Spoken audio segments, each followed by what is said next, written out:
Kurnool bus ప్రమాదంతో అధికారులు alert అయ్యారు. Private travel బస్సులపై ఆకస్మిక తనిఖీలు చేస్తున్నారు రవాణా శాఖ అధికారులు. సరైన పర్మిషన్ లేని బస్సులను సీజ్ చేస్తున్నారు. రద్దయిన ట్రావెల్ బస్సులో ముందుగానే బుక్ చేసుకున్న ప్రయాణికులు తీవ్ర ఇబ్బందులు ఎదుర్కొంటున్నారు. అన్ని పర్మిషన్స్ ఉన్న బస్సులో భారీగా టికెట్ రేట్లు పెంచారని చెబుతున్నారు. సాధారణ ధర కంటే 2 రెట్లు వసూలు చేస్తున్నారని ప్రయాణికులు ఆరోపిస్తున్నారు. దీనికి సంబంధించి మరింత సమాచారం మా ప్రతినిధి అక్రమ్ అందిస్తారు. దేశవ్యాప్తంగా సంచలనం సృష్టించిన కర్నూలు బస్ ప్రమాదం తర్వాత ఆర్టీఓ అధికారులు ఆకస్మికంగా ప్రైవేట్ బస్సులను తనిఖీలు చేస్తున్నారు. దాంతో చాలా మటుకి సరైన సేఫ్టీ ప్రికాషన్స్ అదేవిధంగా పర్మిషన్ లేని బస్సులను సీజ్ కూడా చేస్తున్నారు. దాంతో ఆల్రెడీ అందులో టికెట్ బుక్ చేసుకున్న వాళ్ళు తీవ్రంగా ఇబ్బందులు పడుతున్నారు. ప్రస్తుతం మనం అమీర్పేటలో ఉన్నటువంటి బస్ స్టాప్ వద్ద ఉన్నాం. అమీర్పేట మెట్రో కింద కూడా ఏదైతే స్టేట్ దాటి ఆంధ్రప్రదేశ్ వెళ్లాల్సిన బస్సులు ఉంటాయో ఆ ప్లేస్లో కూడా ఉన్నాం. మనం చాలా మటుకి కూడా అంటే ముందుగానే బస్ టికెట్ బుక్ చేసుకొని తర్వాత ఈ ఆర్టీఓ అధికారులచే సీజ్ చేయబడిన బస్సు ఓనర్స్ అదేవిధంగా బస్సులను కూడా అర్థాంతరంగా ఒక్కసారిగా కూడా క్యాన్సిల్ చేశారు. దాంతో ముందుగానే అందులో టికెట్ బుక్ చేసుకున్న వాళ్ళు తీవ్ర ఇబ్బందులు పడుతున్నారు. ఎలాంటి అప్డేట్ లేకుండా ఒక్కసారిగా కూడా టికెట్ క్యాన్సిల్ చేయడంతో వాళ్ళు తీవ్రంగా కూడా అసహనం వ్యక్తం చేస్తున్న పరిస్థితి కనిపిస్తోంది. ప్రస్తుతం మనం విజువల్స్లో కూడా చూసుకోవచ్చు. చాలామంది ప్రయాణికులు ఇప్పటికే అంటే సమయం వాళ్ళు ప్రయాణం స్టార్ట్ అవ్వాల్సిన సమయం మించిపోయినప్పటికీ ఇంకా తమ బస్సులు రాకపోవడంతో కూడా అసలు ఏం జరుగుతుందో తెలియదంటూ కూడా చెప్తున్నారు. ఒకసారి మనం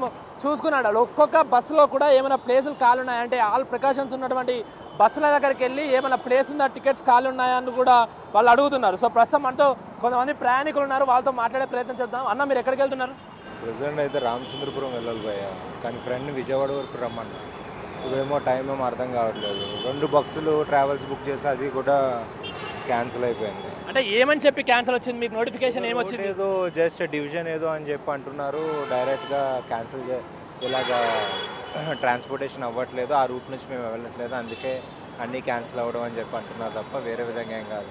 రీసెంట్గా ఎలక్ట్రికల్ది ఇంటర్సిటీది కూడా ఓకే అని చెప్పి విజయవాడది బుక్ చేస్తే అది కూడా డైరెక్ట్ 1 అవర్ బ్యాక్ నాకు సడన్గా వచ్చింది. ఇప్పుడేమో నేను డైరెక్ట్ ఎమర్జెన్సీ వెళ్ళాలి, రేపు నా ఫ్రెండ్ పెళ్ళి ఉంది. అంటే మీరు టికెట్ ఎప్పుడు బుక్ చేసుకున్నారు? 2 డేస్ బ్యాక్ ఒకటి బుక్ చేసా, అండ్ అది నాకు ఇందాక మధ్యాహ్నం క్యాన్సిల్ అయిన వచ్చిన తర్వాత మళ్ళీ ఇంకొకటి బుక్ చేసా, అది కూడా అవ్వింది. దాని తర్వాత మళ్ళీ ఇంటర్సిటీ బుక్ చేసా, అది కూడా అవ్వింది. నాకు అర్థం కావట్లేదు, అందుకే వేరే వరుస 2 బస్సులు క్యాన్సిల్ అయిపోయి 3 అయినాయి. ఓకే, సో చూస్తున్నారు కదా వరుస 3 బస్సులు అంటే ఒక దాంట్లో క్యాన్సిల్ అవ్వగానే ఇంకో దాంట్లో క్యాన్సిల్ అవ్వగానే అలా 1 కాదు 2 కాదు మొత్తం 3 బస్సులు కూడా బుక్ చేసుకున్న తర్వాత అప్పటికి టికెట్ కన్ఫర్మ్ అయింది అని తెలిసినప్పటికీ మళ్ళీ కాసేపు కాగానే కూడా టికెట్ క్యాన్సిల్ అవ్వడం. సో ఇలా అవుతున్న కారణంగా అటు అందరూ కూడా దీనికి సంబంధించినటువంటి తీవ్ర ఇబ్బందులకు గురవుతున్నారు. ముఖ్యంగానైతే ప్రయాణికులు ఇటు ఆంధ్ర రాజమండ్రి, ఏలూరు అదేవిధంగా విజయవాడ వెళ్లాల్సిన ప్రయాణికులు కూడా అంటే ఒక్కసారి ఇలా క్యాన్సిల్ చేయడంతో కూడా మాకు ఏం చేయాలో అర్థం కావట్లేదు అంటూ కూడా అలా ఆరోపిస్తున్నారు. అదేవిధంగా సో ముఖ్యంగా ఏదైతే టోల్ ఫ్రీ నెంబర్ ఉంటుందో ట్రావెల్స్కి సంబంధించినటువంటి help line toll free number call చేసినా కూడా వాళ్ళు ఎలాంటి రెస్పాన్స్ ఇవ్వడం లేదంటూ కూడా వాళ్ళు ఆందోళన వ్యక్తం చేస్తున్నారు. అదేవిధంగా ముఖ్యంగా ఇటు అన్ని ప్రికాషన్స్ ఉన్నాయి, ఇటు సీజ్ చేసిన బస్సులు కాకుండా అన్ని ప్రికాషన్స్ ఉన్నటువంటి బస్సులు ఏవైతే ఉంటాయో సో ఆ బస్సులు దానికి సంబంధించినటువంటి ఆ ప్రికాషన్స్ ఉన్నటువంటి బస్సులు ఎక్కుదామనుకుంటే వాళ్ళు 1కి 2 రేట్లు ఎక్కువగా కూడా దీనికి సంబంధించినటువంటి రేట్లు చెప్తున్నారంటూ కూడా చెప్తున్నారు. 1500 2000 ఉండాల్సిన టికెట్ 3500 4000 అంటే రెట్టింపు ధరతో కూడా టికెట్ ప్రైస్ ఉంటున్నట్టు కూడా చెప్తున్నారు. ఎందుకనంటే ఇప్పటికే సీజ్ చేసిన బస్సుల తర్వాత వాళ్ళు లెవెలింగ్ చేశాక దాదాపు సగానికి ఎక్కువగా కూడా బస్సులు పూర్తిగా కూడా ప్రైవేట్ బస్సులు తగ్గిపోయాయి. సో ముఖ్యంగా ఏవైతే అతి తక్కువగా ఉన్నటువంటి బస్సులు ఉంటాయో సో ఆ బస్సులు మాత్రము ఉండాల్సిన రేట్ కంటే ఎక్కువగా రేట్లు ఉండడంతో కూడా వాళ్ళు ఏం చేయాలో తెలియక కూడా అతలాకుతలం అవుతున్న పరిస్థితి కనిపిస్తోంది. మొత్తంగానైతే కనీసం అప్డేట్ ఇవ్వకుండా అంటే ఏం జరిగింది ఏంటి అని కూడా చెప్పకుండా ఇలా క్యాన్సిల్ చేయడం ఏంటి అని చెప్తున్నారు.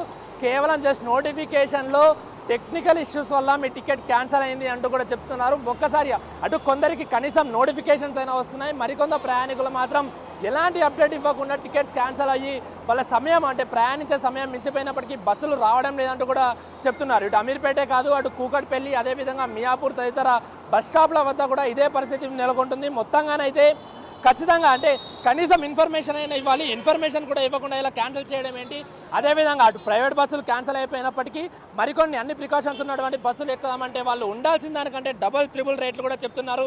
ఈ విధంగా అయితే ఎలా ప్రయాణిస్తాం? ఒక సాధారణ ప్రయాణికుడు అంత పెట్టి ఎలా ప్రయాణిస్తారంటూ కూడా ప్రయాణికులు ఇబ్బందులను వాళ్ళు ఫేస్ చేస్తున్నారు. ఖచ్చితంగా ప్రభుత్వాలు ఆదుకోవాలి ఈ విషయంలో. అటు ఆర్టీఓ అధికారులు సేఫ్టీ ప్రికాషన్స్ విషయంలో కూడా అన్ని చర్యలు తీసుకుంటున్నారు.